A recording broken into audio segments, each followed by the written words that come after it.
noches, bienvenidos a la tercera emisión de la serie de programas Democracia bajo presión. Esta es el título que hemos escogido en Red Democrática para poder identificar la serie de análisis que estamos haciendo en esta semana por parte de analistas que hemos invitado. Y ya estuvo Gustavo Araya con nosotros el lunes, Iván Barrantes ayer el martes. Hoy tenemos a Daniel Calvo, mañana a Sergio Araya y el viernes a Mauricio Muñoz. Vamos a estar hablando de diferentes ópticas, cómo está la democracia desde diferentes puntos de vista y qué tan en problemas estamos como país si queremos sostener nuestro pedigrí internacional diplomático y nuestro imaginario de que somos el país más democrático, la sociedad centroamericana, el país más feliz del mundo, etcétera, etcétera, etcétera. Eso es lo que vamos a estar analizando en este programa con Daniel para poder generar una perspectiva diferente. Queremos 5 pilares de análisis, hoy es el tercero y para eso le damos la muy cordial bienvenida a Daniel para poder empezar la conversación del día de hoy. Bienvenido a tu casa, Daniel. Muy buenos días, Jonathan. Encantado de estar con vos. Me parece también muy atinente el tema de conversar, sobre todo pues a escasos días de una elección municipal y donde yo creo que también pues el ambiente frío de participación, de involucramiento de los costarricenses en la actividad política no pasa por sus mejores tiempos. Así que pues enhorabuena de estar por aquí y de conversar con vos sobre ese tema. Maravilloso, Daniel. Una pregunta con base en este tema que acabas de poner sobre la mesa. No hay un país, o prácticamente no hay un país que tenga 100% de participación electoral, pero cada vez que uno ve los números de abstención en los periodos municipales o en periodo nacional, uno se pone a reflexionar de si la gente está interesada o no en ser parte de la democracia. ¿Cómo lo ves vos? Jonathan, te diría que también es bueno a veces observar lo que sucede en otras latitudes. Ciertamente Costa Rica, si bien al menos en elecciones municipales el abstencionismo sí es muy alto, en elecciones presidenciales quizá no tanto, pero el tema del altísimo abstencionismo yo diría que prácticamente, a no ser latitudes donde el voto es obligatorio, pues se encuentra siempre en temas muy altos. Pero yo diría, o no quisiera quedarme con el tema del abstencionismo, yo quisiera más bien pues conversar sobre cuáles factores pueden estar a veces detrás, y lo conversaba con vos antes de que iniciara el programa. Mire, realmente cuando se destinan muy pocos recursos a este tipo de procesos, elecciones municipales, si uno lo compara con las elecciones nacionales, es prácticamente una pizca de financiamiento. Si también, y me imagino que lo han tocado colegas míos, cuando el populismo, no solo de esta administración o de años recientes, sino de muy tiempo para atrás, viene hablando de que más bien hay que reducir el financiamiento del Estado para ese tipo de elecciones, cuando los partidos políticos también pues son la institución peor calificada, pues yo diría que se va dando un cóctel casi que perfecto, ¿verdad? Para que nadie se involucre en la actividad política cuando hay también pocos incentivos en algunos cantones, pues para involucrarse, para ser regidor, para ser síndico, concejal, alcalde inclusive, que se ha hablado también por ahí el tema de los salarios, que ha tenido también algún tipo de modificaciones con reformas legales en el último tiempo. Lo cierto es que no podemos esperar otra cosa distinta que no sea una apatía prácticamente generalizada, donde la gente no quiera saber de esta actividad, donde no haya una participación. Y eso, diría yo, para entrar ya al tema del programa, bueno, es uno de los asuntos que yo creo que de a poquito, pues empieza a corroer, empieza a generar pues un malestar o a acrecentar la crisis que la democracia costarricense, y yo sostengo que sí la democracia costarricense está en crisis, pues empieza a vivir de a poco, y yo diría que estos procesos en poco o nada están ayudando a devolver esa imagen que hablabas al inicio del programa de la Costa Rica, ejemplo de la democracia para América Latina, la democracia más sólida, etcétera. Ya hoy enfrentamos dificultades que quizás hace algún tiempo a muchos de nosotros nos parecían impensables. Daniel, ¿será que normalizamos el siempre estamos bien, el pura vida en la democracia, el no va a pasar nada, el no nos vamos a caer como se cayeron otros países político y socialmente? ¿Será que normalizamos nuestro bienestar y no estamos poniendo atención suficiente a esta corrosión que estás hablando y que otros compañeros tuyos en otros programas han puesto sobre la mesa. Mira, me parece que sí, lo tocabas al inicio diciendo que creo que en algún momento nos sentimos muy cómodos siendo el país más feliz del mundo, ¿verdad?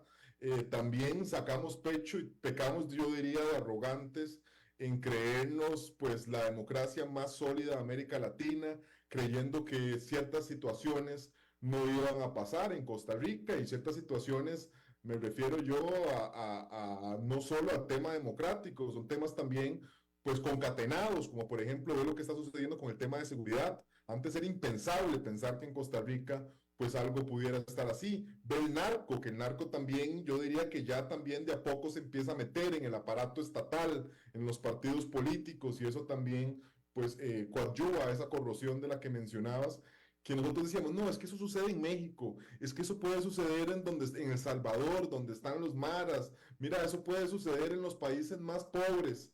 También aquel tema de Costa Rica éramos igualiticos, ¿verdad? Hoy Costa Rica es uno de los países más desiguales de América Latina.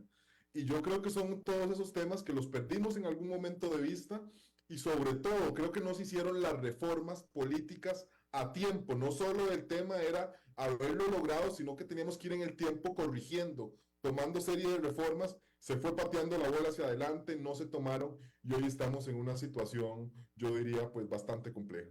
Perdimos el rumbo.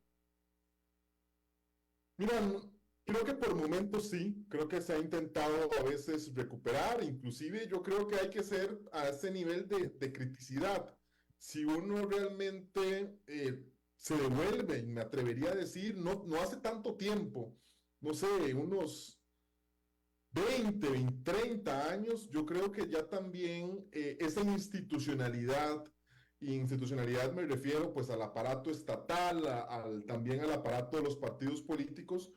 Jonathan, yo creo que, y eso que yo soy joven, y las personas que tienen quizá un poco más de años lo ven todavía con muchísimo mayor melancolía. No existe hoy esos grandes hombres, ¿verdad? Esos estadistas, esas personas con una claridad muy importante sobre el rumbo que el país debería tener. Hoy no, hoy yo diría que la mayoría de los actores, en la mayor cantidad de los partidos políticos, en quienes ocupan inclusive puestos de gobierno, no solo por elección popular, sino ya por parte administrativa, como activos del Estado, me atrevería a decir, no son las mejores personas. Y te pongo un ejemplo quizá básico, vea el caso de las maestras.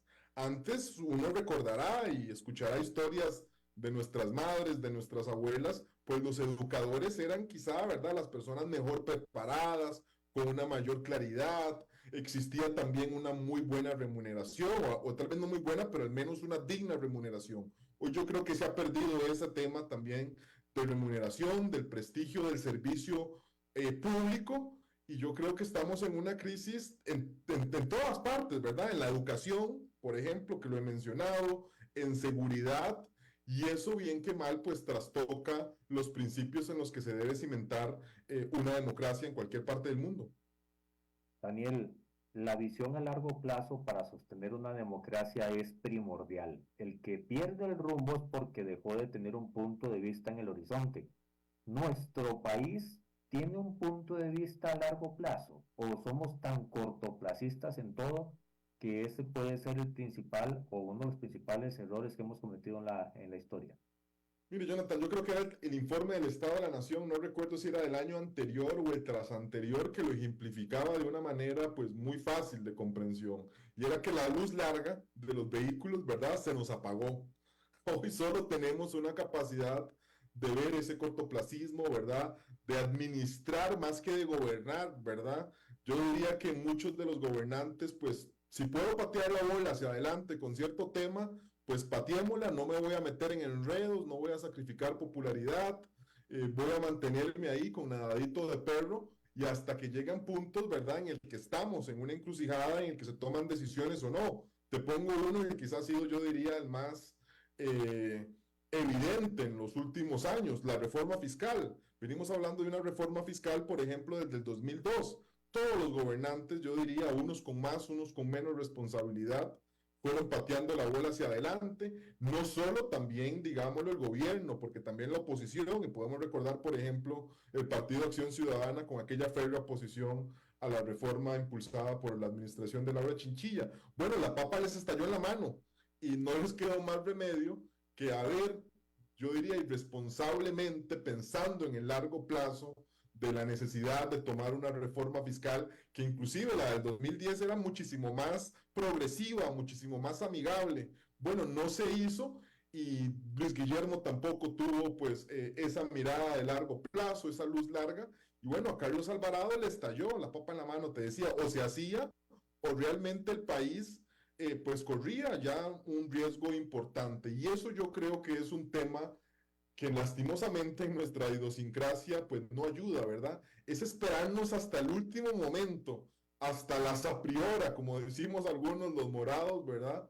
Para ya tener que tomar una decisión, porque la verdad es que en lugar de querer resolver un partido al minuto 15, mejor pues la empezamos a tocar para atrás, hasta que llega el minuto 90 y bueno, tenemos que ver si logramos empatar, porque generalmente ojalá fuera que fuéramos empatados y ese es el gol del triunfo, no, por lo menos para sacar un empate con victoria-triunfo. Yo te resumiría eso, realmente la sensación que uno ha vivido, no sé, en las últimas, cuidado, los últimos 15, cuidado, sino 20 años.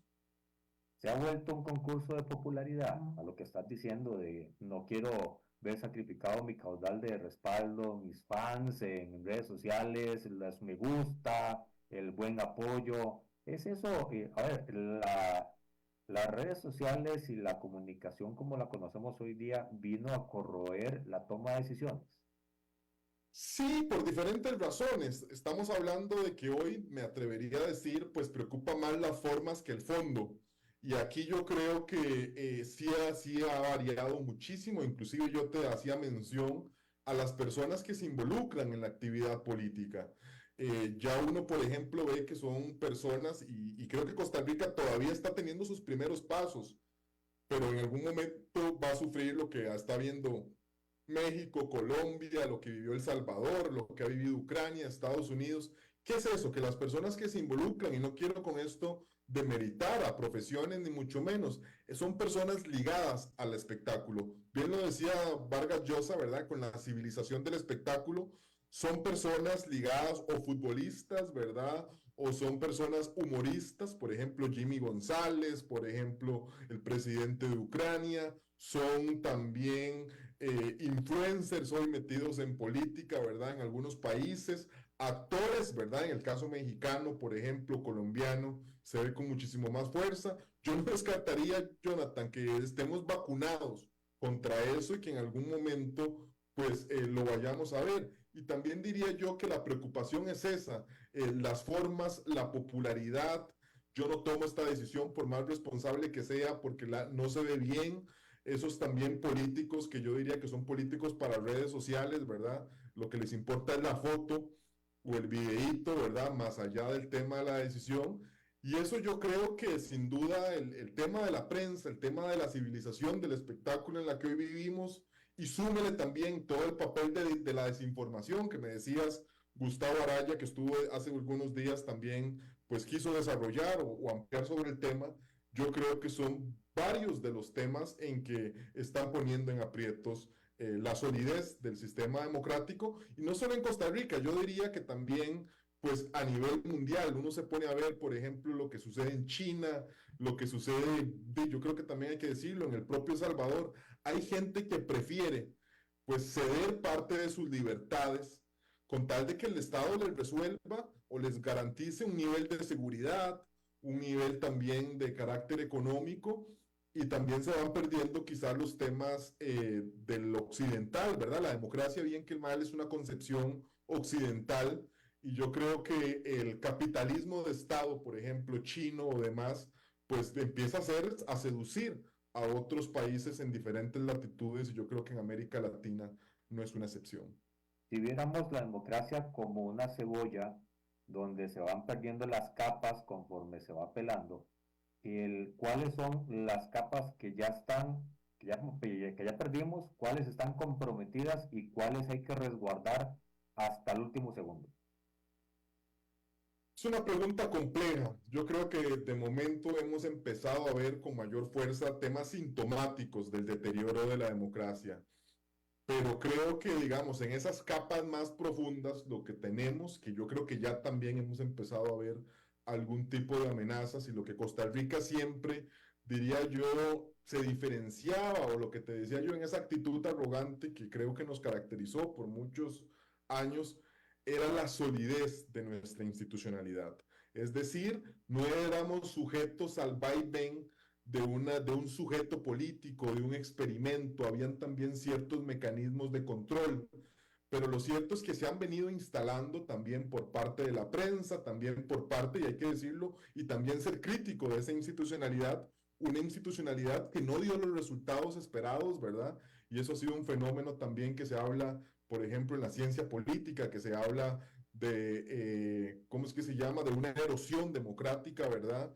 Y la gente ha empezado a acuerpar, a respaldar narrativas en que esa institucionalidad de la que antes pues sacábamos pecho, más bien representa un obstáculo. Ve por ejemplo el caso de la Contraloría General de la República, hoy en la palestra, ve el caso también de la Sala Constitucional, que lleva ya bastantes años en la palestra o en la polémica, en el caso costarricense, ve también ciertas instituciones del Estado en el que la gente antes, pues yo diría, no se atrevía pues a dudar de su capacidad, Caja Costarricense del Seguro Social, Instituto Costarricense de Electricidad, por mencionarte las joyas de la corona, quizá de la institucionalidad costarricense. O bien, si nos metemos ya en materia electoral, yo diría que antes era impensable, pues uno poder escuchar rumores y pues se rechazaban a portas del papel del Tribunal Supremo. Yo creo que hoy el Tribunal Supremo también está enfrentando una crisis muy severa en su reputación, ni qué hablar del Poder Judicial o el Poder Legislativo. Me centro en el Poder Electoral porque antes era impensable, la verdad, Jonathan, pensar, ¿verdad?, todo lo que se dice de teorías de la conspiración, temas del voto electrónico, que no sé también cuántas conspiraciones hay, de su rol y demás. Y creo que todo eso, pues te digo, va siendo el cóctel perfecto o los ingredientes perfectos para que se siga grabando la situación de la democracia costarricense como se ha grabado pues en latitudes no muy lejanas de Costa Rica. Te digo El Salvador por mencionarte una, Panamá también ha estado en aprietos, y otros países que yo creo que podemos ir repasando más adelante. Esa construcción de relatos que está cambiando lo que conocemos, lo que hemos vivido, es una amenaza. Y te lo pregunto porque los diferentes relatos del 2014 para atrás fueron rotos, quebrantados por un nuevo status quo de partido en el poder hegemónico por 8 años, pero que después fue otra vez quebrantado por un movimiento que trajo no sé, un golpe sobre la mesa o un botar las piezas del ajedrez y decir ahora se juega a mi estilo. Son tres diferentes formas con tres diferentes relatos que están reconstruyendo lo que la gente cree que es bueno.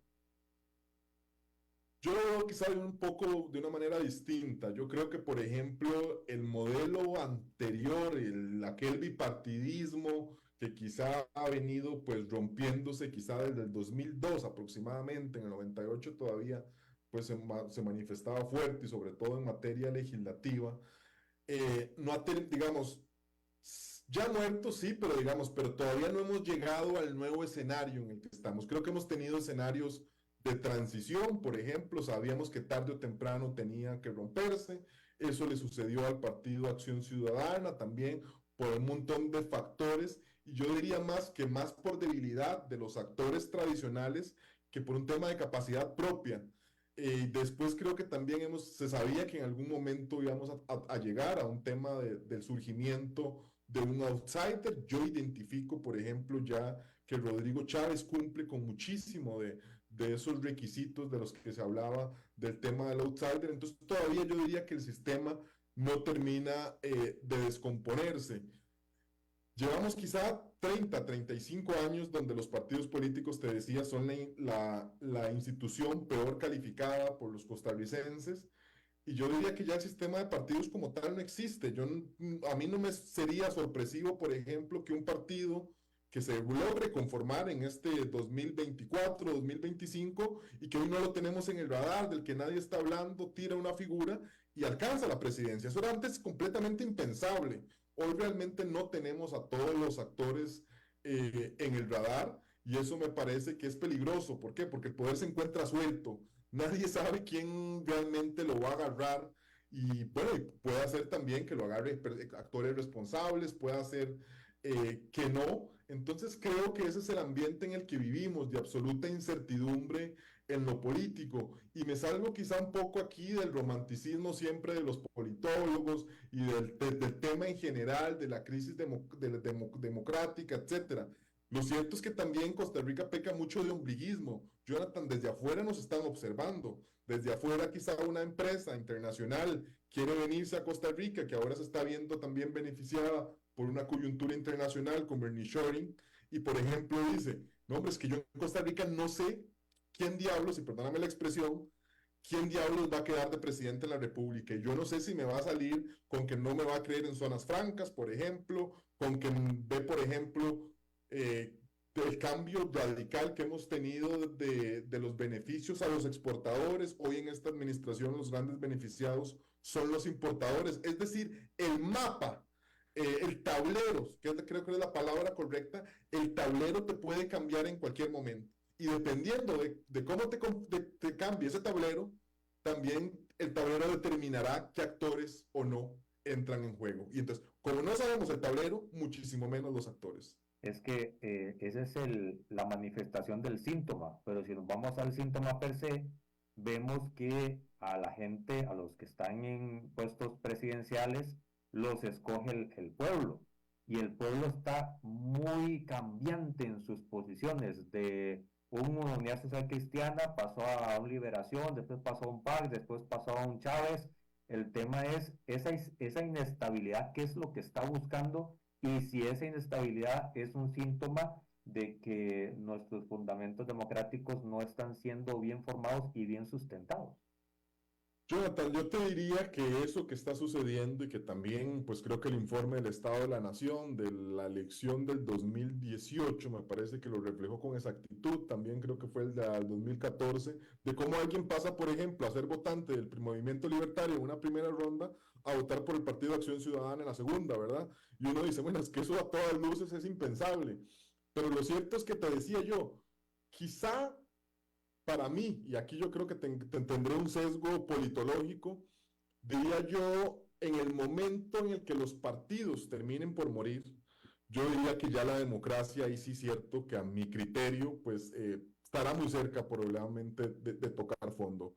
Hoy los, Qué opinas de la propuesta de Pilar Cisneros de quitar el sistema de partidos? bueno, a eso voy, justamente a eso voy. Yo diría que, por ejemplo, ya hoy los partidos políticos como tales, como entidades, no tienen un peso. Hoy me atrevería a decir es un tema más de figuras. Y las figuras pueden ser así de cambiantes, ¿verdad? En temas ideológicos y demás, y los partidos realmente no te representan mayor cosa. Y eso fortalece el relato, por ejemplo, que ya venía sucediendo en Guatemala, ya en algún momento, ahora que hablamos de elecciones municipales, recuerdo que la reforma que el Tribunal Supremo de Elecciones mandó en el 2009 ya metía ese tema un poquito en la palestra de ver si valdría la pena pues permitir candidaturas independientes, es decir, que no fueran personas arropadas por un partido político. En aquel momento no se dio. Y bueno, hoy yo diría que está con muchísima más fuerza que nunca. Hoy, por ejemplo, tenemos un presidente o un gobierno que no tiene partido político detrás, Así es. que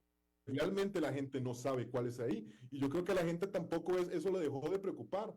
Y te decía, hoy creo que también un actor pueda llegar, salir, que no sé, que en el 2025 se le ocurre ser la presidencia de la República y sin ningún respaldo partidario, pues lograr y ser lo que te lo decía. Entonces, yo creo que ese es uno de los síntomas que a mí quizá muchísimo más me preocupan. Ahora, claro, no creo que solo la crisis de la democracia pase por el poco respaldo que hoy tienen los partidos políticos. Creo que hay otras razones, ¿verdad? Otros síntomas. Se hablaba, por ejemplo, de la crisis de educación que vive nuestro país, de la crisis de inseguridad, de también diría yo lo normalizado que también se ha vuelto algunos temas de corrupción en el escenario político y demás.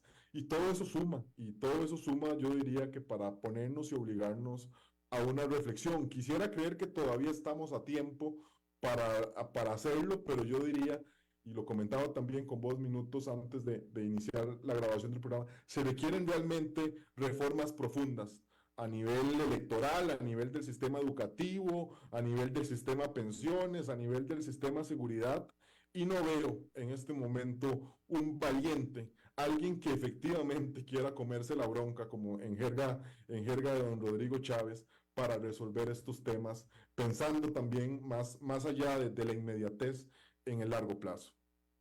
Cuando se habla de la institucionalidad, llámese medios de comunicación, llámese poderes del Estado, llámese la Contraloría, llámese la Defensoría, llámese la misma Procuraduría, la Fiscalía, el Poder Judicial, como tal, todos como un todo, el, cuando se señala quién es el responsable de que yo no surja, yo como pueblo no surja, el relato dice la culpa es de ellos. Cuando se dice la culpa es de ellos, se está buscando no solo lavarse las manos, sino cambiar el sistema para que todo sea diferente. Mire, yo diría que realmente aquí, pues, expiar culpas no le viene bien a nadie. Yo creo que cada uno tiene, pues, un nivel de responsabilidad importante. Ve, por ejemplo, las elecciones municipales, para seguir tocando un tema que está en boga. La gente se queja constantemente de que siempre quedan los partidos de siempre. Yo me atrevería a decir que los que siempre están, o sea, mientras voten los mismos de siempre, quedarán los mismos de siempre. Porque realmente, si no hay ese involucramiento de la sociedad, de la ciudadanía, del pueblo, como le quieras llamar, pues la verdad es que, bien dice el refrán, si no hacemos cosas distintas, no podemos esperar resultados distintos.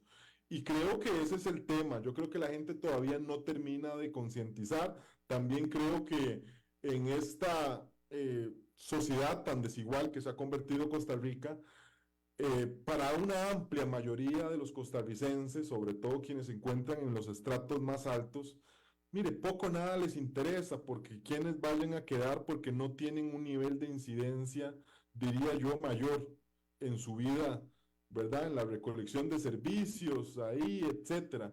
Mientras que para las personas que sí son de una clase más baja, y eso creo que se ejemplifica también con el comportamiento electoral, donde las zonas rurales, las zonas alejadas, periféricas y quizá de estratos más bajos de economía tienden a votar más, porque son los que efectivamente requieren de esa institucionalidad del Estado, de un aparato fuerte que les pueda resolver algunos problemas, porque no tienen capacidad económica de resolverlos por ellos mismos. Y creo que todo esto se va mostrando en un reflejo o en un espejo más bien que la gente no quiere terminar de ver, Jonathan. Yo creo que realmente se debería buscar un tema de concientización, de reflexión, que después pueda ser el impulsor de esas grandes reformas que te decía, y lo hablamos desde el inicio del programa, se han venido postergando y si no se hacen en el corto plazo, pues yo creo que nos van a terminar de explotar en las manos. Te menciono un caso y con esto cierro. Tema pensiones. Tema pensiones, no sé cuántos años llevamos de hablar de la necesidad de que del tema pensiones no tiene sostenibilidad. Nos hablan estudios actuariales que es en el 2024, después que en el 2030, después que en el 2044. Lo cierto es que en algún momento no va a poder dar más si no se toman las reformas necesarias. Y creo que esa símil pues aplica para una enorme cantidad más de temas en nuestro país. Sí, el tema es cómo podemos sobrellevar esos temas porque, ok, se pone el tema de pensiones sobre la palestra, pero inmediatamente sale alguien diciendo es que entonces denos el ROP al 100%. Claro. Entonces ahí empieza la polarización social que hace que uno no sepa cuál es el camino. Hay una maleza en medio de todos los trillos que se pueden encontrar y los técnicos empiezan a distraerse en la piedra suelta, que es deme el rock completo y no el sostengamos para que todos podamos tener el sistema universal del cual gozamos. Es lo mismo en otros temas, porque ponemos cualquiera sobre la mesa y siempre sale el elemento polarizante que hace que las pasiones salgan a reducir. Sí, totalmente. Yo creo que también eso nos evidencia a todas luces el cortoplacismo que impera en nuestra sociedad. Realmente, pues queremos en un nivel consumista de la sociedad a nivel mundial, todo lo queremos inmediato, ¿verdad? No queremos, no hay un nivel de paciencia o de largo plazo que nos permita ahí. Y además también hay que decirlo, cuando hay personas que no tienen pues el dinero para poder afrontar una enorme cantidad de necesarios. Mire, yo no cuestiono, aunque no estoy de acuerdo, por ejemplo, ahora que han mencionado la entrega del ROP, también yo creo que hay que tener un poco de empatía o de comprensión de que hay personas que necesitan efectivamente ese dinero, pues para hacerle frente a sus necesidades más básicas del día a día. No pueden pensar en un mañana, porque es acolló el partido, cogió el comido, como decía aquel refrán. Entonces, realmente pues todos estos temas, la situación económica, temas de seguridad, todo. Yo te decía, Jonathan, creo que estamos viviendo en una tormenta perfecta, si lo quisiéramos decir, de un momento así en el que no sabemos a dónde esto pues nos irá a llevar. ¿Cuáles son los seguros que tenemos que activar, Daniel, para poder darle sustentabilidad a la democracia, no solo como la conocemos, sino como debería de ser? Mire, yo aquí nuevamente también me imagino que influye mi sesgo, son los partidos políticos y los partidos políticos yo creo que tienen que empezar a dar resultados, ¿verdad? Y creo que muchos han quedado debiendo. No veo yo mea culpa, por ejemplo, de muchas agrupaciones políticas respecto a la situación o al rumbo que ha tomado la sociedad y que ha sido también por decisiones de ellos. Yo no veo ese mea culpa y creo que todo el tema pasa por en lugar de terminar de eliminarlos, por apostar al fortalecimiento de los partidos políticos como tal, como una institución, como que te permitan también algún grado de previsibilidad, como quizá en el antaño sí lo pudieron hacer. Y te decía, es que eso te permite, por ejemplo, una mejora en el clima de negocios, una mejora en el clima de negocios te permite fuentes de empleo te permite acceso a una pensión, una buena situación económica te permite también pues, buscar mejores oportunidades de educación. O sea, todo realmente se encuentra concatenado. Y creo que yo al menos quisiera, y yo creo que estoy pecando, sí, desde mi sesgo como politólogo, quisiera soñar o quisiera ver que los partidos políticos van o se van a hacer reformas importantes por el tema del fortalecimiento de los mismos como institución. La regionalización y la municipalización en la cual vive el país es un problema porque, a ver, si no se les da resolución a las alternativas, a las necesidades de la gente, el incendio empieza desde cualquier árbol que esté en el país. ¿Cómo tenemos que trabajar más allá de los partidos? Que ese es un punto que queda claro que hay que fortalecer los centros de pensamiento de cada partido, tienen que nacer, porque en ninguno está como debería de desarrollarse. En la práctica, ¿cómo debería de ser el ejercicio de la política o de lo político para poder darle esa estabilidad al sistema? Jonathan, lo que estás planteando no tengo una respuesta sencilla. Si uno se pone a revisar, y también sigo aprovechando la coyuntura que estamos viviendo de las elecciones municipales, uno lo que observa cada día más en política es una enorme fragmentación. Uno lo ve ahora, por ejemplo, con la enorme cantidad de partidos de carácter local, cantonal, que han venido surgiendo, y eso nos habla justamente de esa fragmentación, de que la gente nada más quiere pues cuidar, ¿verdad? Su nicho, ¿verdad? O su tierra, ¿verdad? Y ya después no hay tiempo quizá para pensar en caracteres o en necesidades de más allá, digamos, del territorio en el que vivimos. Pero creo que también ahí tienen que hacerse reformas importantes. No sé hace cuánto tiempo, por ejemplo, se viene hablando de que hay ciertas cosas que están agotadas y, por ejemplo, te hablo de las provincias. Por ejemplo, uno se pone a pensar qué hoy rol cumple una provincia y más que ser una circunscripción para ser diputado de la República, yo diría que ninguna. Diría que no tiene mayor cosa. También creo y en algún momento pues no existió la visión y me imagino que ahora pues por ejemplo los partidos tradicionales se deben estar lamentando no hay incentivos, por ejemplo, y diría yo que no sé si todavía exista la madurez política o no, para pensar en esquemas de coalición. Jonathan, si hoy algo está claro es que un partido político por sí solo no tiene la capacidad de alcanzar o de poder conformar gobierno, ni qué decir en una primera vuelta. Yo creo que ya eso es un escenario ilusorio, pero al menos en una segunda vuelta. Y entonces, ¿qué es lo que hemos tenido? Ensayos que no han sido nada, diría yo, beneficiosos, que prácticamente han sido en términos futbolísticos, para seguir utilizando pues las símiles, eh, rejuntas. Son rejuntas, ¿verdad? De personas o de actores que provienen de diferentes partidos políticos sin ningún, diría yo, no sé, cimiento, ninguna goma que les permita alguna cohesión desde el punto de vista ideológico, programático o no. Y yo diría que sobre todo cuando hay ciertas agrupaciones, cuando hay ciertos líderes que siguen, o que han sacado provecho de esas narrativas antidemocráticas en las urnas, pues no quedará más remedio que buscar estas posibilidades de coaliciones. Pero uno también se pone a revisar, por ejemplo, en el Código Electoral de Costa Rica, no existe el menor incentivo para uno hacer una coalición. Cuidado, sino más bien lo que existen son desincentivos para no hacer ningún tipo de coalición y cada uno pues tenga que crear su propio partido político y estar ahí pues luchando cada quien por lo suyo. Sí, Y eso porque nos lleva a esa fragmentación que nos tiene así. Adelante, Jonathan. Porque, Daniel, precisamente, si ya es complicado poner de acuerdo los egos de las cabezas de cada partido, si la administración electoral no dice, esto es un sistema fácil para poder lograrlo, imposible, nunca se va a lograr.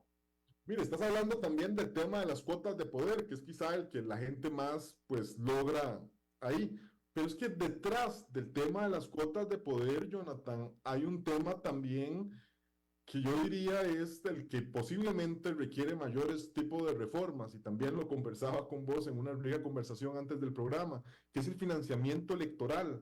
Es que cómo realmente van a poder distribuir el tema de los recursos, ¿verdad? De cómo poder construir el muñeco, por decirlo así, que vaya a llevar esa coalición de partidos políticos. No existen incentivos, diría yo que todavía no observo yo la madurez política, al menos en algunas agrupaciones, y lo peor, no veo yo tampoco un partido político pensando en el largo plazo para querer impulsar esos cambios de los que yo te estoy diciendo. Te decía, ayer, por ejemplo, se hace el cierre de las recomendaciones de una comisión que yo diría, pues yo guardaba la esperanza que pudiera arrojar puntualmente, bueno, vamos a hacer esta reforma de carácter electoral que permita el fortalecimiento. Y mire, me parece que se quedó por las ramas, se quedó por decir, fulanito es el culpable de tal cosa, el otro es el culpable de tal cosa, sí, ¿verdad? Más allá de impulsar esos cambios integrales y profundos que te decía, yo creo que se requiere nuestra ingeniería electoral para fortalecer la democracia. Perdimos la identidad nacional en el camino. Híjole, también es una pregunta compleja y también yo creo que Costa Rica siempre ha pecado, y aquí no sé si va a caer bien con mi comentario, de no tener tampoco una identidad siempre muy definida. Siempre yo creo que hemos tenido pues dificultades identitarias, pero yo diría que al menos los mitos que han venido sosteniendo, por ejemplo, el relato de lo que fue la Costa Rica, ¿verdad? La Costa Rica igualitica, ese es un mito que yo creo que poco a poco ya ha venido desapareciendo, ¿verdad? La Costa Rica pacífica es otro mito que yo creo que claramente hoy ha venido desapareciendo, ¿verdad? El mito también de ser la democracia más fuerte de América Latina y demás, de a poco empieza a desaparecer. Y entonces yo creo que cuando todos esos, bueno, el tema ambiental, yo creo que también hemos tenido un deterioro importante en materia ambiental en los últimos tiempos. Entonces, cuando nos quedamos sin esos mitos, sin esos elementos identitarios, yo creo que también pues se agrava muchísimo la crisis de no sabemos lo que somos, pero sobre todo no sabemos hacia dónde vamos. Si no sabemos quiénes somos y menos para dónde vamos, ¿qué entendemos por nuestra democracia? Mire, yo creo que la democracia, y te decía, al menos yo y además diría yo que, no sé, los estudios que uno ha leído era esa institucionalidad, ¿verdad? Fuerte en cuanto a que hizo una apuesta, sobre todo en la construcción de la Segunda República, para tener instituciones de control. Estoy hablando aquí, por ejemplo, en materia electoral del Tribunal Supremo, que lo comentábamos minutos atrás, hoy se encuentra también en entredicho. El Poder Judicial, que ni qué decir también los ataques que ha encontrado. El Poder Legislativo, que siempre ha encontrado pues un tema de mayor dificultad. ¿Y qué más te pudiera decir, verdad? Y la institucionalidad como tal, la que te resolvía los problemas, de que Costa Rica, a diferencia de otros países, uno decía, es que yo sé que ahí voy a encontrar la luz eléctrica, porque ahí no me va a afectar, ahí siempre va a estar el ICE. No, ya no voy eso necesariamente. Hablemos del agua. Mencionaste hoy un ejemplo que también se encuentra ahí, ¿verdad? Nosotros nos privilegiamos y decíamos, mira, es que en Costa Rica usted no es como otros países que no puede tomar agua de tubo. No, no, en Costa Rica usted puede agarrar del tubo y se toma el vasito de agua y no le pasa nada. Mire, ya eso tampoco hoy es posible, ¿verdad? Ya te pongo, por ejemplo, la electricidad, la luz, servicios públicos, los servicios de salud.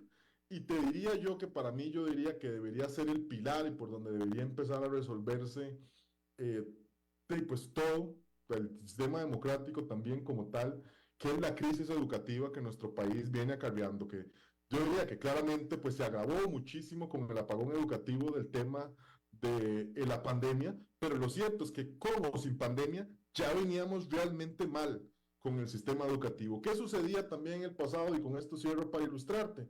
Mire, la verdad antes no existía pues un mayor elemento diferenciador de que las personas de cualquier clase social, pues sabían, mire, no hay problema en que mi hijo esté en una escuela pública. Yo, por ejemplo, estuve en una escuela pública, digamos, y me daba de igual a igual con compañeros míos que estaban en escuelas privadas, por mencionarte un ejemplo, ¿verdad? Hoy eso es impensable. Hoy yo creo que la verdad, la brecha entre el sistema de educación pública y el sistema de educación privada, más allá del bilingüismo y de otros temas ahí, creo que es una brecha impresionante y ni qué hablar del tema pues de la educación universitaria que lastimosamente tampoco no podemos decir que toda la población tiene acceso a ella justamente por este tema que inicia desde etapas pero muy tempranas. Los que están en toma de decisiones, llámese Asamblea Legislativa, llámese Gobierno Central, ¿tienen idea para vos de que el diario vivir, el apaga incendios, el cortoplacismo no se está ahogando?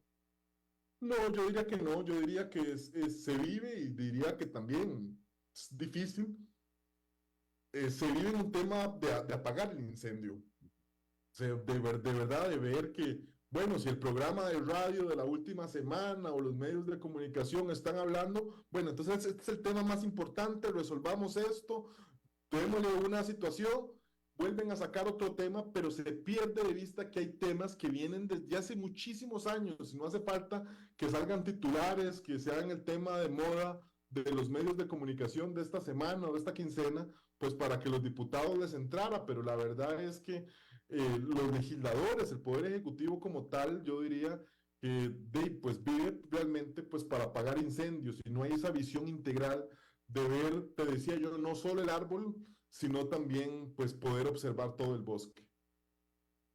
¿Cuáles son las reformas políticas que son necesarias tomar con urgencia?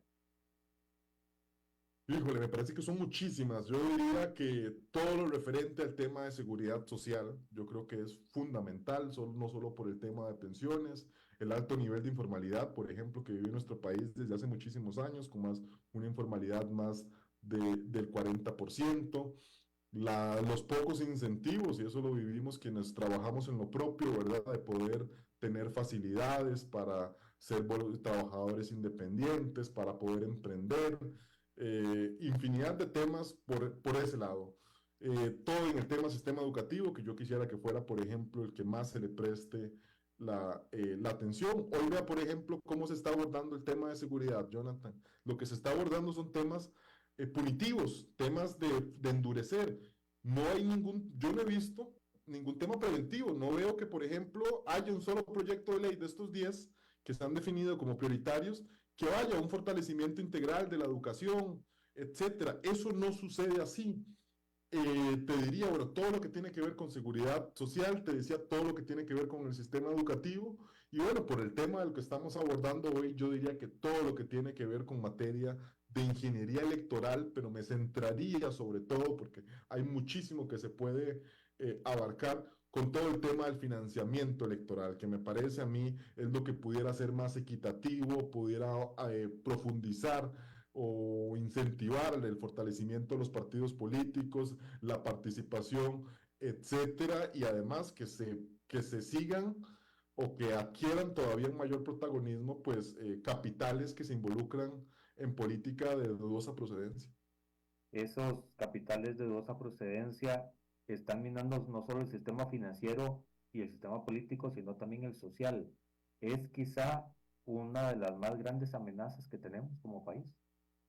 Sí, yo diría que sí, yo diría que aunque a la gente quizá no le vaya a gustar lo que voy a decir, yo creo que al menos ciertos cantones del país ya están perdidos en el narcotráfico. Yo creo que eso, por muy duro que haya que decirlo, yo creo que ya uno observa, pues, por ejemplo, muy evidentemente el lavado de dinero, ¿verdad? Capitales emergentes de la noche a la mañana, el tema de pandillas, etcétera, y creo que eso es uno de los temas que se empieza a tomar nota, ¿verdad? Se empieza a estar un poco consciente de que eso es así. Ve, por ejemplo, lo que está sucediendo en la zona alta de Telire y Chirripó, ¿verdad? Con bandas que ya cuidan sus territorios y que con las personas que llegan, pues les queman refugios y demás.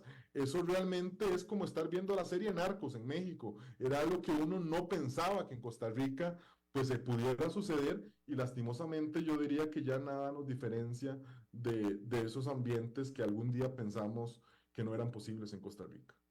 En resumen, Daniel, después de escucharte, hacer todas las reflexiones, todas las valoraciones, quisiera cerrar en estos 5 minutos que nos quedan haciéndote la pregunta con la cual titulamos la serie, Democracia bajo presión. Cuando haces la prueba de estrés, haciendo la similitud con la medicina, a la democracia costarricense, ¿cómo la catalogas como técnico en identificación y traducción y balance del mundo político?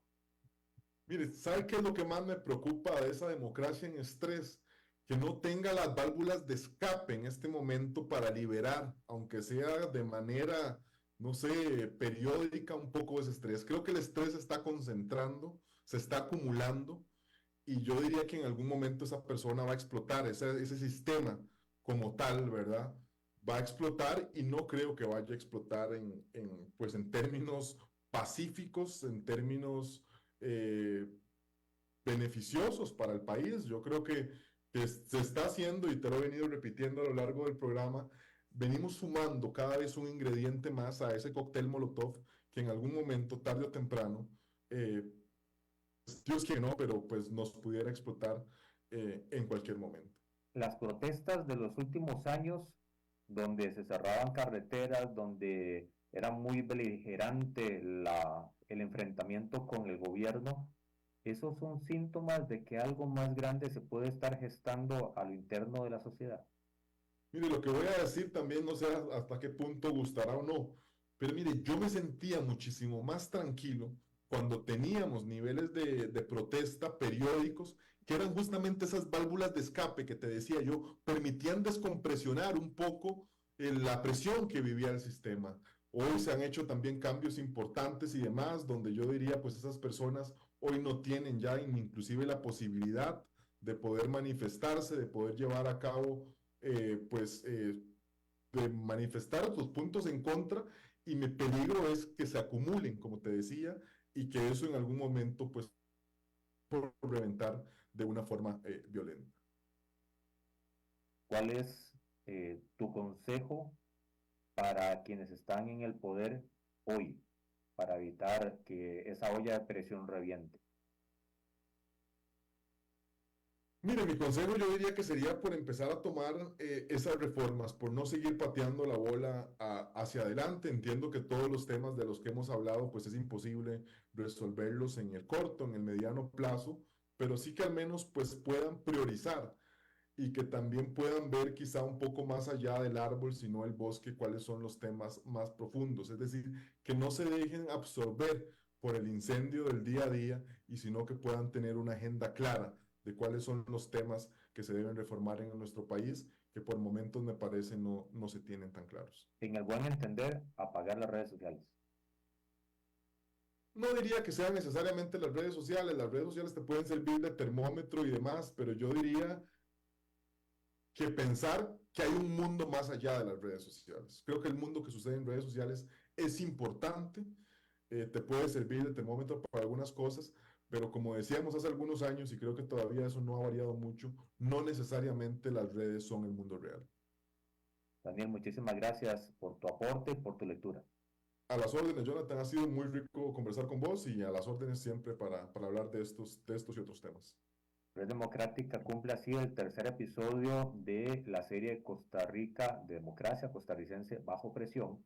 Mañana vamos a tener a Sergio Alfaro, Sergio Araya, y el viernes vamos a tener a Mauricio Muñoz. No se los pierdan porque son 5 pilares fundamentales para entender qué está pasando, porque lo peor que podemos lograr como sociedad es normalizar lo que está pasando, porque es como meter una rana a una olla que va hirviendo poco a poco. No se da cuenta cuando la están cocinando y al final de cuentas ya es muy tarde. Hay que evitar ser el fenómeno y el efecto de la rana que se está cocinando y hay que empezar a tomar conciencia como país para poder fortalecer lo bueno y para poder enrumbar lo que estamos haciendo mal. Muchísimas gracias. Dios los bendiga.